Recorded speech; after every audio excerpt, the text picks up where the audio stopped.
Hello, hello, and welcome back to the podcast.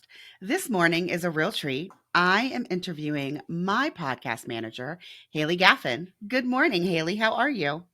I'm good, Colie. Thank you so much for having me on. Always. You know I love chatting with you. Any excuse to get you on my computer screen, even if it's to be on my podcast. Let's go. Yes. So, Haylee, one of the things that I love about you is that you have done literally a million things. I'm going to get you to talk about those today. So, first of all, Haylee, what did you major in college? I majored in communication and advertising. So, communication and advertising, which I think is a perfect fit for what you do now. But what Mhm. was your first job out of college? Yeah, so I started as an intern at an ad agency of 5 people. And as soon as I graduated college, went full time there and loved every second of it. Hmm. I thought like this is the way I'm going to go. I'm going to be in advertising forever. And very quickly after like going between different agencies, realized agency life was not for me because it's very, very much like job hopping to the top. Hmm. Like you don't see in the ad agency world, people stay at the same place for very long. And Okay. after leaving a job after 4 months, I realized that I was like, the longest I've been at a job was not even a year. Like Wow. it was rough. Okay. So, when you left the ad agency, where did you go next? So after the ad agency, I went to a company to do their marketing where we had a podcast and it was just like an internal marketing job. Hmm. And that's where I got into podcasting and realized how much I loved the job. I actually hated it at first. I remember telling my boss, I was like, I'm not good at this. I don't like it. Like, and it was because I was not comfortable in it yet. And then I got into it more and more and was like, oh, okay, this is kind of fun. You get to learn while you're working. And then soon enough strategy became involved, which was what Yes. I loved about the ad agency world was the strategy side of things. So that's where I went next. So, Haylee, eventually down the line, you just went into business for yourself where you were in control of the podcast and you got to do the strategy. So, basically, you built your perfect job, which is awesome. I think many of us wish that we could, well, I mean, I did build my perfect job, but Yeah. many of us, go into entrepreneurship in order to do that. But somewhere along the way, you started to take some pictures, right? Yes, I actually started taking pictures in college. Never considered myself a photographer, despite having a website, despite like shooting all these weddings. I never would have called myself a photographer. Like, if you asked me, what do you do? I always went to my day job. Like, that's what I Hmm. did.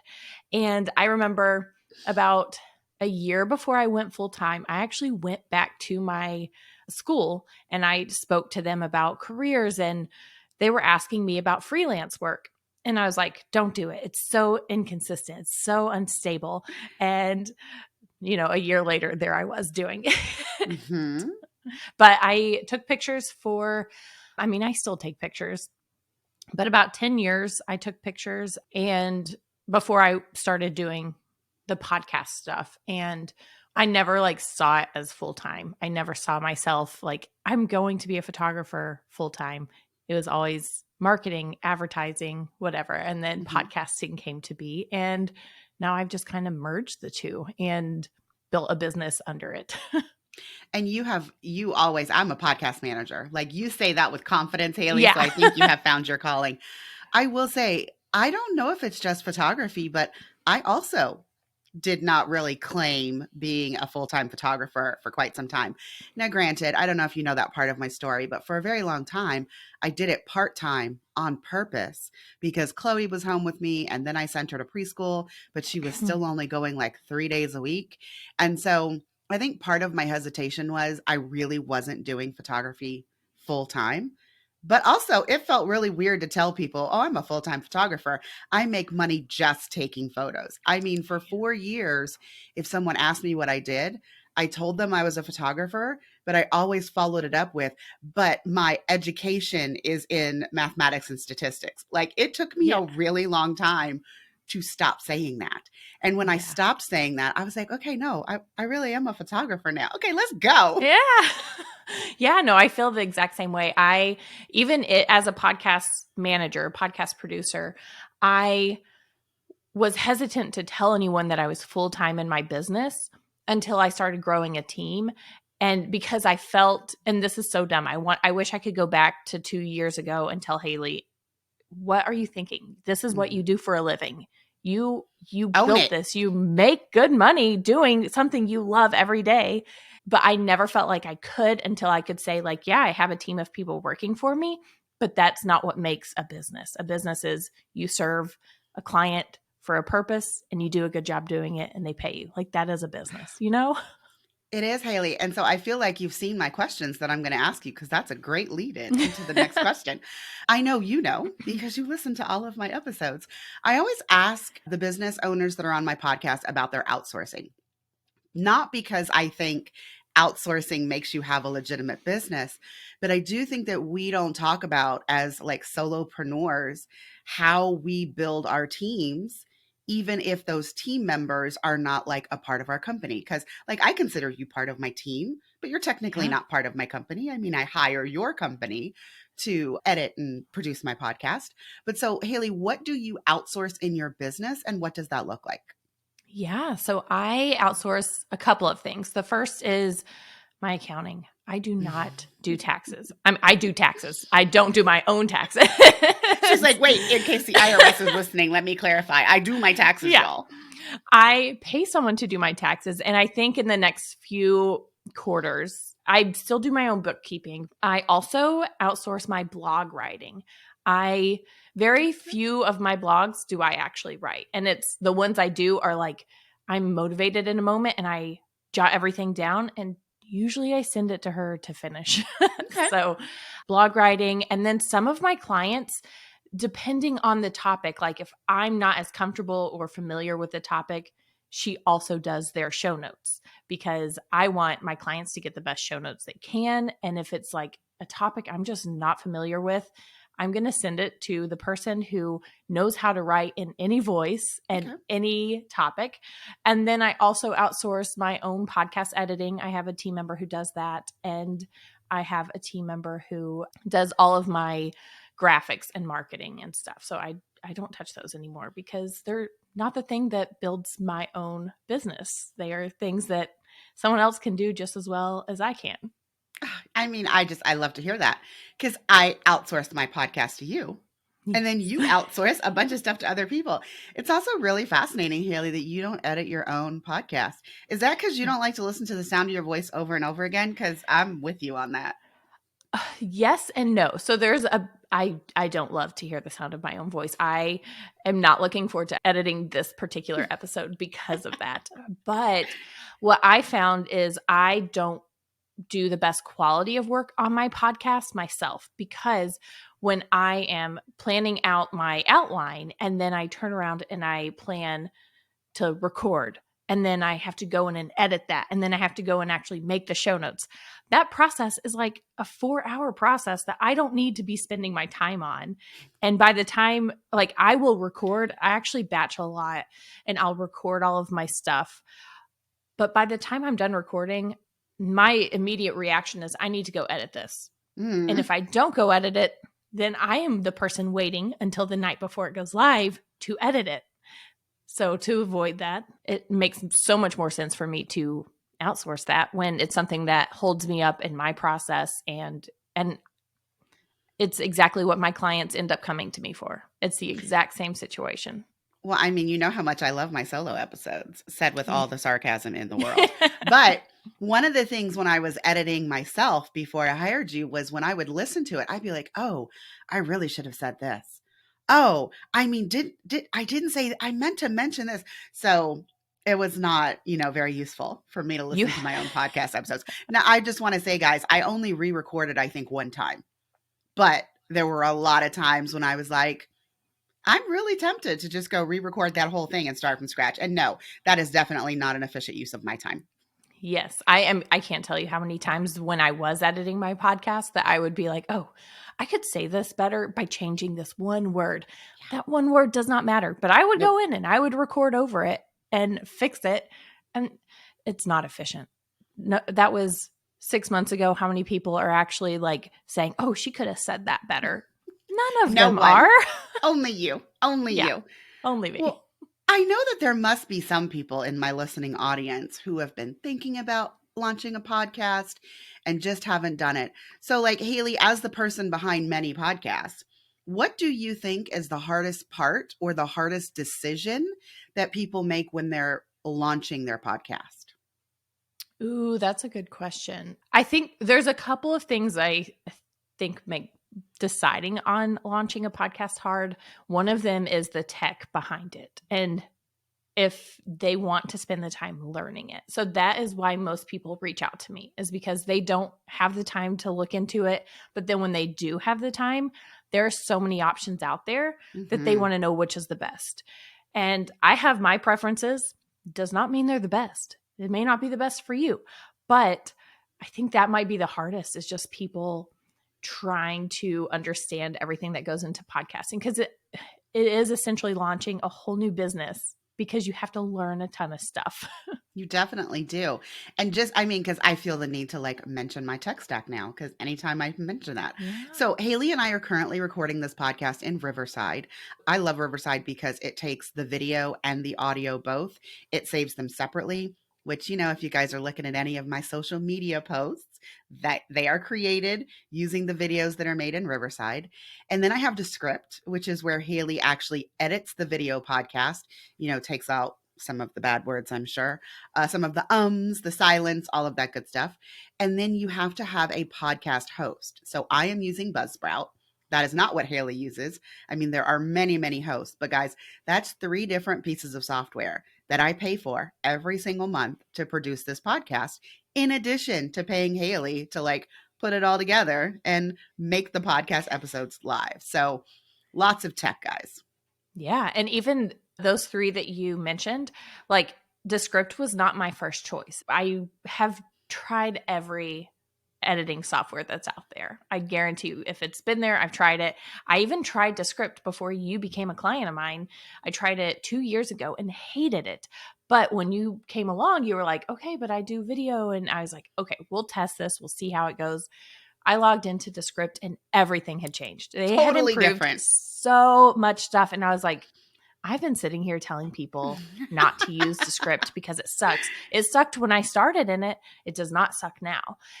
And I like that interaction made me realize I need to go back and look at all the things when I started my business full time that I hated, and what have they changed? A ton of it has changed. Like Yeah.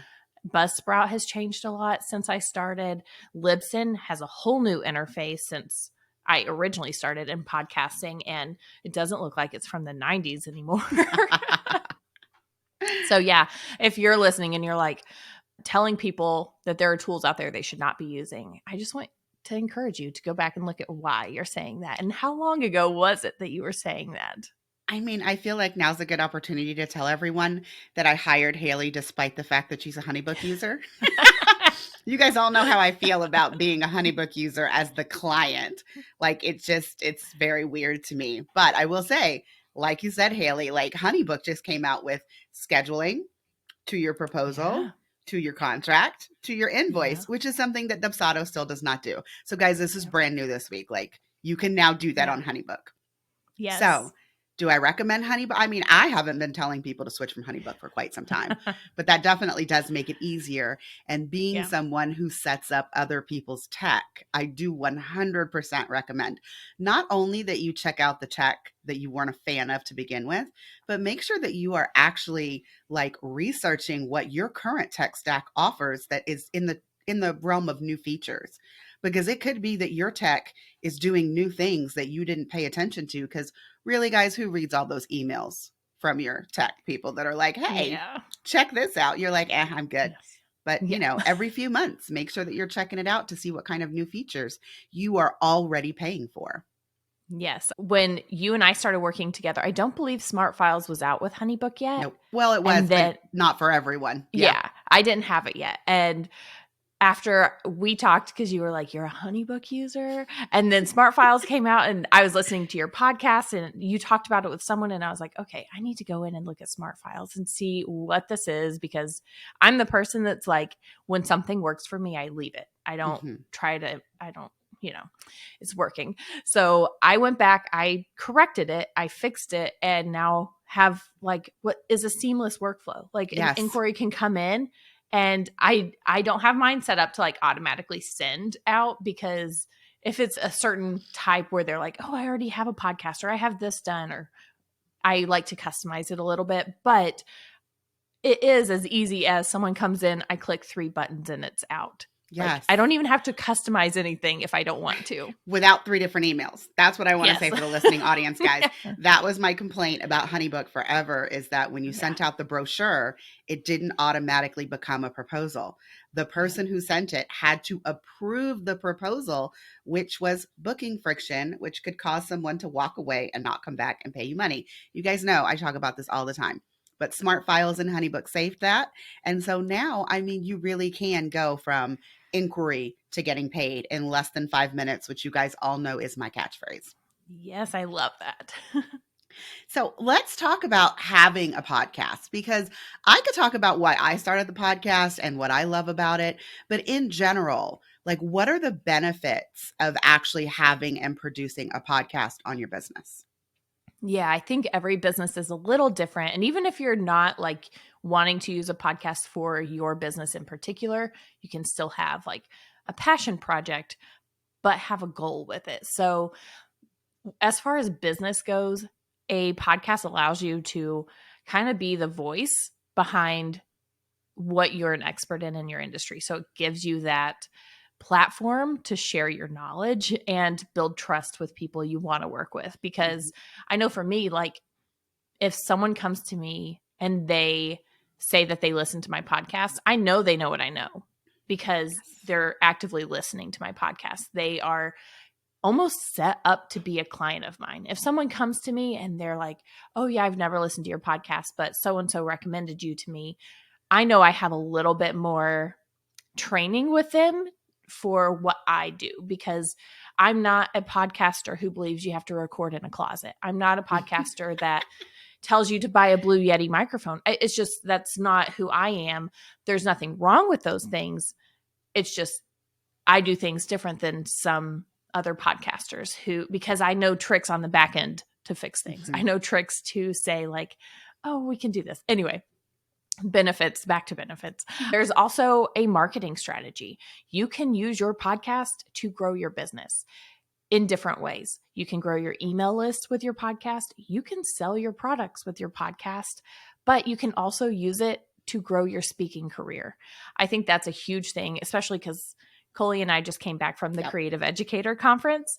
And one thing about that like set of people is they want to be educators. That could mean speaking on stage. It could mean building courses, whatever the thing is that they want to do. A podcast builds Also that trust with them and educates.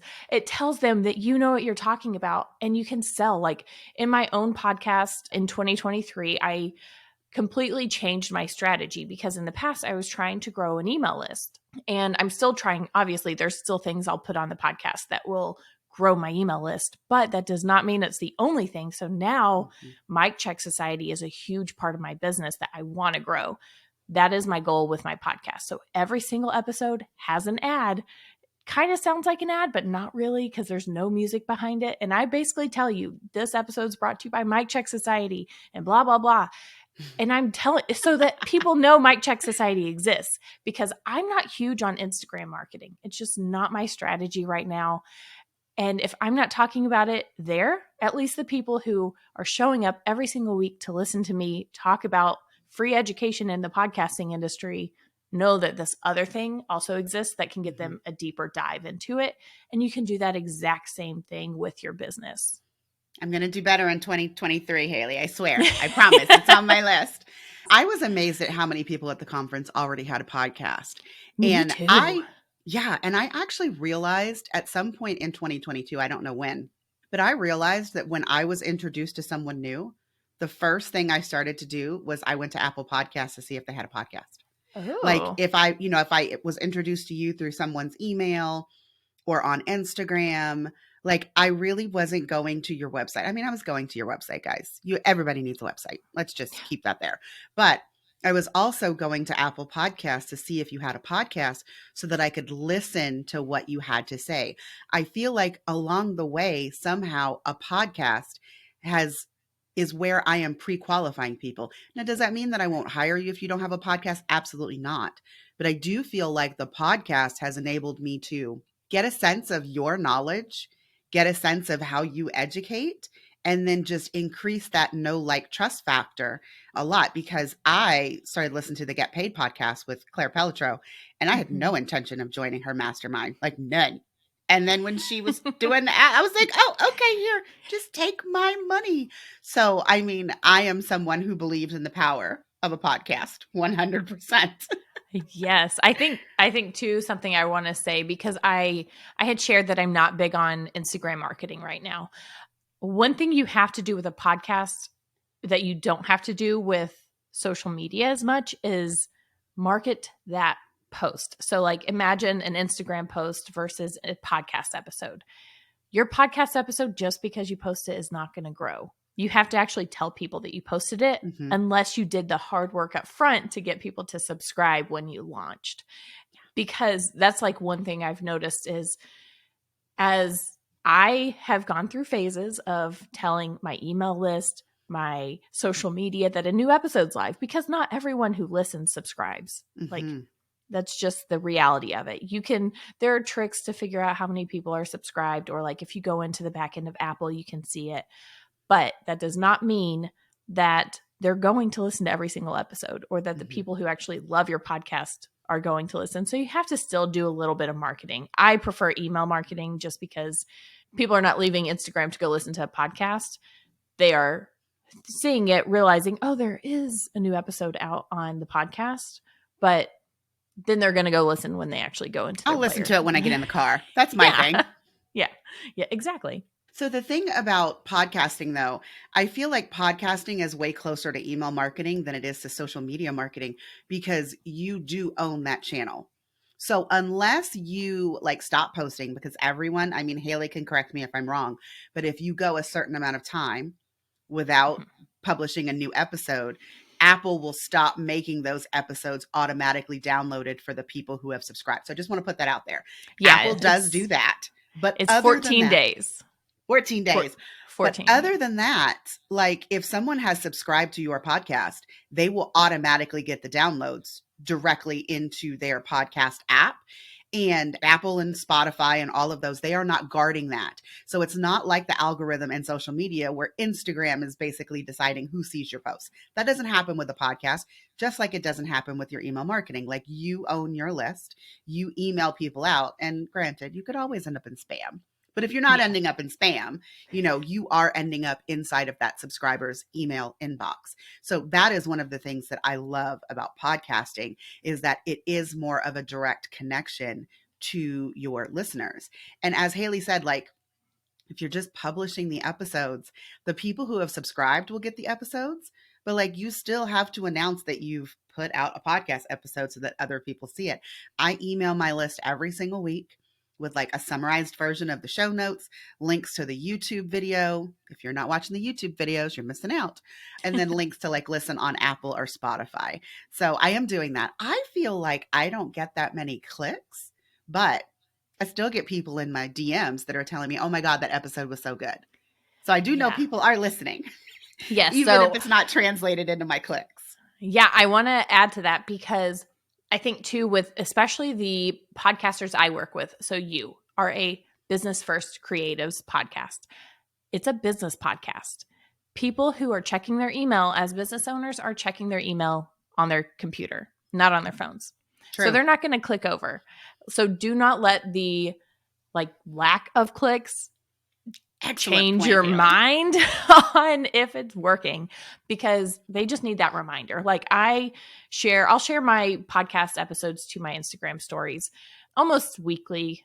It depends. I'm again not big into Instagram right now, and it's just a right now moment. It's a choice, but I'll share them. Do I ever get clicks on them? No. That does not mean that they're not listening. That doesn't mean that they're not going over to it. It's very, it's like a Facebook ad. It's an awareness piece. Mm-hmm. Like you are doing awareness of your podcast and someone will go listen when the episode hits right. They're like, oh, I need this title, this person, this whatever it is. One tiny detail can change whether or not they go listen to your podcast for the very first time. I mean, I feel like all of my social media videos are really what is driving people to go listen to the podcast because they're getting like the little 30-second, 67 clips. Like, especially with Dan's podcast, like that clip that I put, or my podcast when Dan was on it, that clip that I put on where he was like, oh, my accountant said I killed it. Where did the money go? Like, Yes. literally everyone wanted to go to my podcast to figure out where the money went. Exactly. So that I was loved. like, yeah, that was a really good one. I loved his episode. Yeah, I think that doing the video is newer for me. Like, I will be completely honest. I am still, there are 100 things you have to learn in the podcasting space. Times are changing. When I started, video was not a huge thing in the podcasting space. No one was recording video for it. Colie has changed me. Oh, thank you, Haylee. So I am testing it with other clients too, of doing the social media specifically, not necessarily YouTube, because not most of my clients are not I don't on get YouTube. very many clicks on YouTube, I'm going to be honest. Yeah. It's still growing on me too. It's one of those things where you have to test it for yourself to see if you like it. I would love to start a YouTube channel. Video is not necessarily my favorite piece of the puzzle. But when it comes to actually marketing on social media, I think video is going to end up being probably by mid 2023, it will be the only way to market a podcast on social media, which is kind of scary for those of us who are not like big video. into video. Yeah, it sucks, but sometimes we have to pivot. I do think though you can adjust too. So if video is not your thing, you can still do other things. There will be another thing that comes around later this year, I'm sure, because it changes so often. I know like people are testing B-roll over an audiogram so that they're using video, but it's not them. So that's one thing you can do. I do a lot of audiograms that are like a still graphic in the WAV file.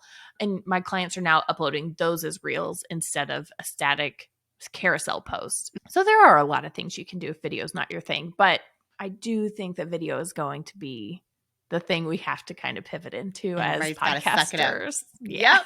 Yep. I was talking to Sarah of Social and Stuff a few episodes ago, and that was what she was saying. It's not going anywhere, guys. You're going to have to suck it up and try it. Like, just try it. It's not that bad. And I think too, if it's like, if you are just dead set on not having it in your business, try it with your guests. You're already looking at each other for the most part. Make sure they are aware of it, that they know the video is happening, because you can always test there first. And then you don't have to feel that way about solos, because there is no way that no part of me wants to actually stare at myself for and that put your long. episodes out as solos. I got you, Haylee. I got you. I mean, Yes. you know how I don't want to do solos at all.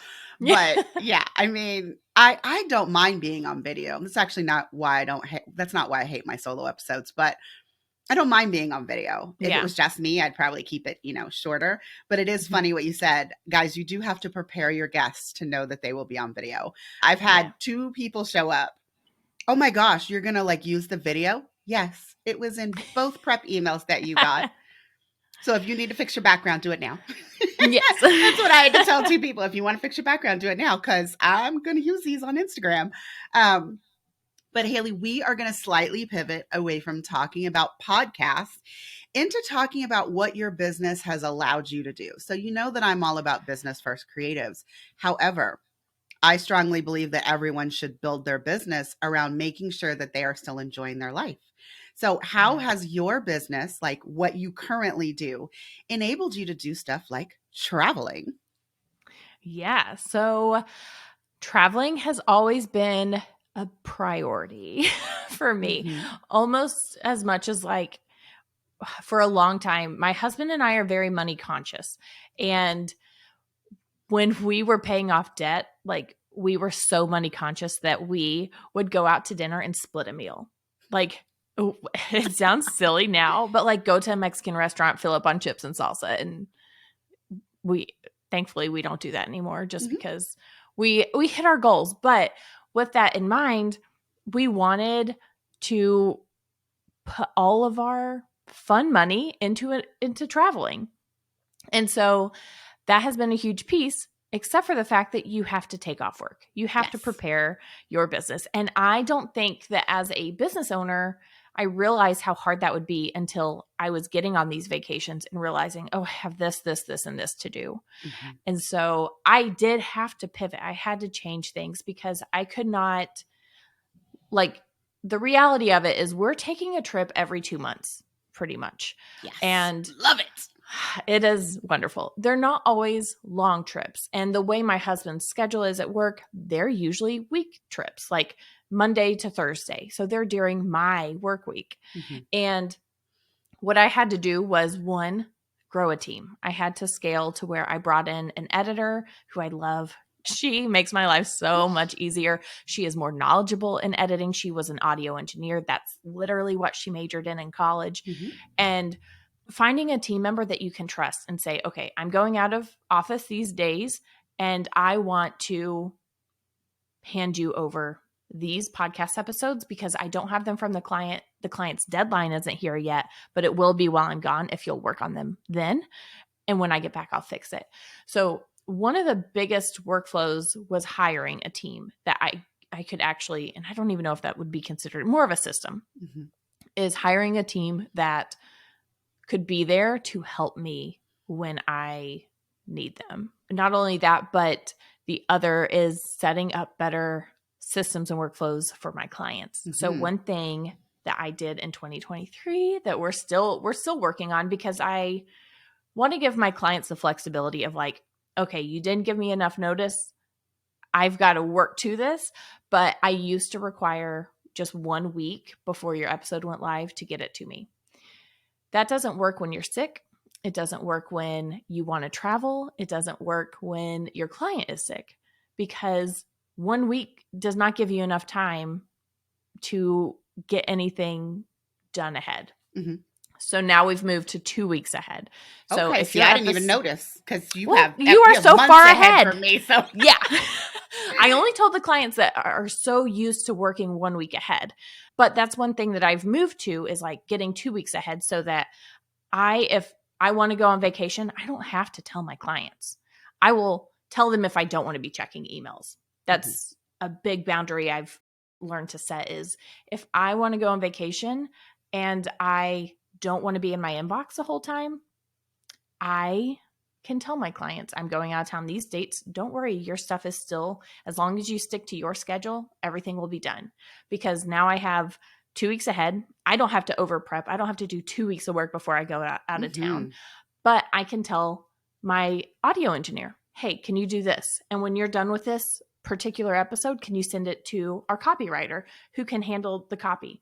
Or if it's like a Monday through Friday and I have the weekend, I am the person that I will still work Friday, Saturday, Sunday to get something done. Monday through Thursday off. Yes. If I've had, yes, there's a lot of balance. It's not like, it's very flexible as a business owner, an entrepreneur, because I see people that are like, oh, I will never work a Saturday or a Sunday. Oh, I'm not one of those people. That's great. But I would rather go on 6 vacations a year and work 6 Saturdays a year. Yeah. So when it's even different here, because my husband now, he has Fridays and Saturdays off. So I have tried desperately to have Fridays and Saturdays off, and I will work on Sunday because he is working on Sunday. So that's how we did it in this house. No, I'm just so happy for you. I get excited when I get your emails that are like, hey guys, I'm going to be gone this week. Can you please make sure you get your episode to me early? I'm like, yes, where is she going? And why did I not get an invitation? That's what I literally think to myself. Yes, this was the first year. So 2021, I took 2 weeks off for Christmas, and it was the first year I'd ever done that because, good job. Business life, but also career. I was working in an office, and I hated taking the week of Christmas off because I knew no work was being done in the office. So I would be the person. Yeah, I'd be the person that's like, oh yeah, I can take care of, like, send your emails to me, for like, have your clients reach out to me. I'll be in the office because we are doing no work and I know no emails are coming in. But as I pivoted into my own business and stuff, I realized my clients are also not working. So why should I be working? So I decided to start taking 2 weeks off. And this year was the first year that I actually did not work Good one job. single time. I did not open my laptop for 2 weeks. And that has never, ever happened in my business. Like, even in the last, I'll be honest, since I graduated college, my laptop has been open at least every other day in general, because even when I'm on vacations, I still am the person that will check my email unless I'm on a cruise or I'm in another country, because that's a lot of money to be spending on. Haylee, next time you leave your laptop at home, although I don't know if you saw a few weeks ago, Chloe and I were going to Disneyland and we were at the airport and I Yes, I saw. purposefully did not bring a laptop. And then we got stuck at DIA for 4 hours. For 4 hours, Yeah. I had nothing to do because I had no laptop. And I was Yeah. like, this was a mistake. I should not Yeah. have done this. And then like the very next week, James and I went to New York. And again, I promised him I was not going to bring a laptop. So I didn't bring a laptop. So, I mean, I do like to take a vacation from the laptop because the laptop calls you in. It's like, come. Yes. When we did New York, because New York for us was a trip, I told my clients I would not be working. Mhm. And I had my laptop sitting on my desk and we're about to walk out the door. And my husband goes, "Are you leaving your laptop?" And I was like, "Yeah." And he said, I want you to leave your laptop, but the second something goes wrong and you don't have your laptop, it's going to ruin our vacation. And I was like, "Oh, you were so right." So I took it. Did I open it? Not one time. It was Good so job. wonderful. It's this whole pivoting into not working on vacation is something I'm getting better at. But I also think it depends on your clients too. Like your Mhm. clients, and I'm in a space where my clients are respecting that and honoring it. And like you, celebrating the fact that I can do this while still getting your work done. Yes. All right, Haylee. We've come to the end. I'm going to ask you my last question, and you know what it is. Yeah. Hey, Haylee, tell me about your biggest fuck up in your business. Tell me what you learned from it and what it cost you. Okay. I do have two, if that's okay, That's okay. because I feel like they go hand in hand, sort of. One of them was so I had a client that I loved her. Easiest client to work with, all, like ideal client, she fit. And I had her, it was when I was doing 3-month contracts. I went to renew her contract and her assistant reached out and was like, "Hey, we're actually not going to renew our contract at this time." And I was like, "But we work so well together." And she was like, "Yeah, I think we just were expecting more strategy from you." And this was early on in my like full-time business. And it hit me. I have never given her a podcast report. I have never offered her strategy, even though I say like I am a podcast strategist, Mhm. because she wasn't paying for the strategy package. And I put that in quotes, air quotes for y'all who are not watching the video. Because she wasn't paying for strategy, I didn't think I needed to provide it to her. And I lost one of my highest paying, best working clients that I thought I would ever have. And that day, I turned around and I sent every client an email and I said, "I want to hop on a strategy call with you. Here's a link. And I'm going to be bringing a podcast report for the last year," because it was a December Mhm. like renewal process. So January 1, every client was on my books. Every client got a podcast report. And now I provide those monthly. I just think you have to learn from your clients. When your clients have an expectation that you've never thought about, you have to be the person that says, "Okay, I did screw up in my business and I could do better." And that was such a huge learning moment for me. So that was the first one. I And love the then, strategy calls. So, as a yes. client, yay. Yeah. And it doesn't necessarily have to be like every single time is a strategy call. Like I have a client who gets on and she just wants to talk about expectations with her podcast. Like, okay, if we move to 3 weeks ahead, does that mean that you're working 3 weeks ahead, or, that type Mhm. of thing?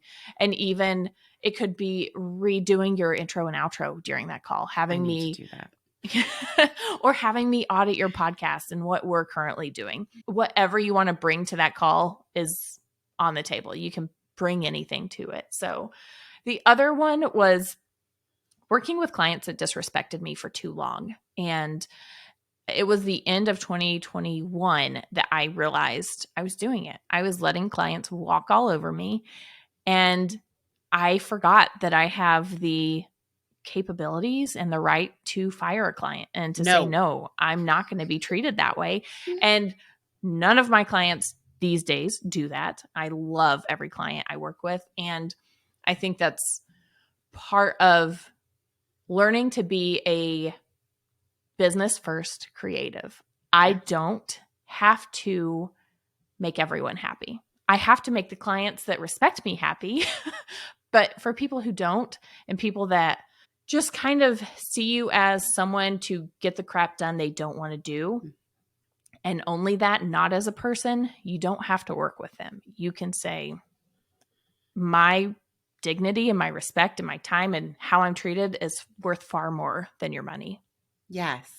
Haylee, I do see you as a collaborator in my business and not as an employee. So Oh, I think that's, that's a good attitude to have. Yeah. yeah, I love it. I mean, but I think of everyone like that. Yeah. Yeah. I think that's a great way to look at even like contractors. My accountant, I love my accountant. And she's like the first person I go to when I have a question. And I'm like, hey, I know like I only talk to you at tax time. So But bill me for whatever your hourly rate is right now, but I need you to answer 15 questions. And she comes through with that bill. I mean, obviously she's a business owner. She has to do that. But I mean, even I learned early on when I was scaling and hiring internally, because there's not a lot of people that I like pay a business to do stuff for me. It's I'm paying a 1099 contractor and like a freelancer. I learned very quickly that they see my business from the outside, and even though they're in it, but I'm in it. Like this is every day. There are things that my contractors can point out to me that should be obvious to me, but are they're not. not. So I have a very open communication policy with all of my contractors of, if you have an idea for my business, bring it to me. And they I'm all do. ears. They do. And I'm like, what? Like my audio engineer, one of our clients said on her show that she was in the top 4 on top charts in Apple. And she was like, hey, is there a reason you're not promoting this online? Or like, is there a reason we're not bragging on our clients? And I was like, one, the fact that you said our clients makes me so happy. But 2, why have I never thought to brag on my client for being on the top charts in a podcast app? Like, why? It may not be because of me, because for that particular client, we're only editing. But she did that, and she deserves to be bragged on because most people aren't looking at that. And yeah, anyway, yeah, open communication with contractors, bringing them on as collaborators. So, Haylee, those were good. Okay, I hope you have fun editing this episode, listening to yourself over and over again. Everyone, thank you so much for joining us, and we will see you next time. Bye. Bye.